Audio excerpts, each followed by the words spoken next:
My great-grandfather, Avram Linger Barber, was born on June 19, 1919, in the town of Kshana, Poland. He was the fourth out of 8 children in his family. His father, Benjamin, was a manufacturer of specialized cloth used to clean industrial machinery in Germany and France. His mother, Gittel Hendel, was a homemaker, and for a short time she had an embroidery business.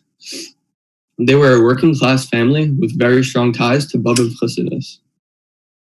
In early September 1939, the Nazis invaded the town of Kshana, and my Zaidi and his family fled to the city of Krakow. Unfortunately, just a few days after arriving, the Nazis invaded Krakow. The Nazis went from house to house and rounded up all the men. They cut their payas and beards in front of the Polish bystanders, who were laughing and applauding. That same day, all the men were taken out of the town and were forced to wash hundreds of military trucks. Anyone who didn't work quick enough were beaten and tortured. Zaidi managed to safely run home later that night to his family that continued to live in Krakow because the conditions were worse in their hometown.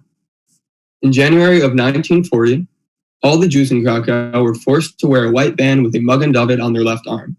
All men ages 15 to 55 were forced to work, cleaning streets, shoveling snow, washing floors in Nazi offices, building roads, and drying out ditches. Then they were forced to move into the ghetto of Krakow. The Nazis selected 300 men to be brought to work camps. Zaidi was among those 300 men. The next morning, they were about to be sent out, and to Zaidi's surprise, he was sent home. He came home to find out that his father bribed a Nazi officer to release him. On July 9th, 1942, the Nazis came and took his entire family. His mother, younger sister, grandfather, and grandmother were all sent to Auschwitz, where they were all killed.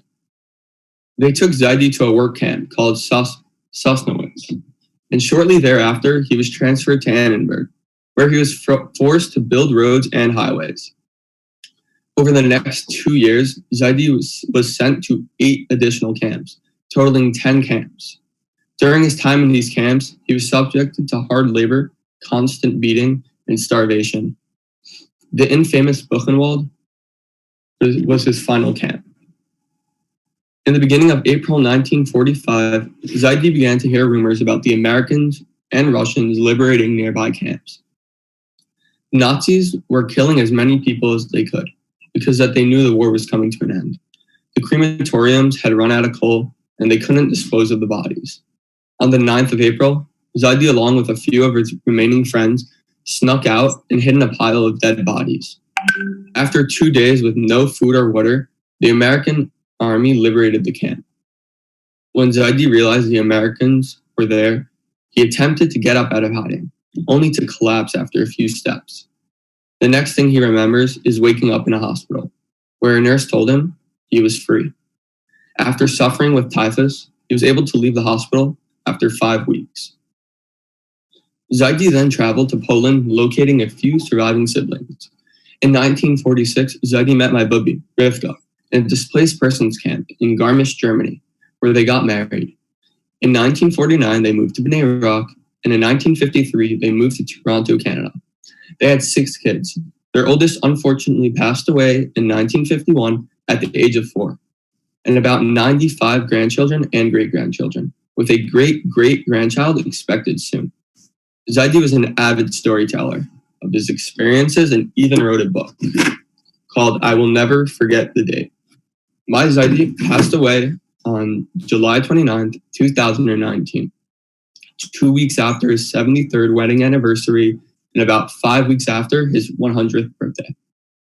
I would like to honor my bubby, a survivor of 2 concentration camps and a living witness to the atrocities of the Shoah, who is listening to this program from her home in Flatbush, New York.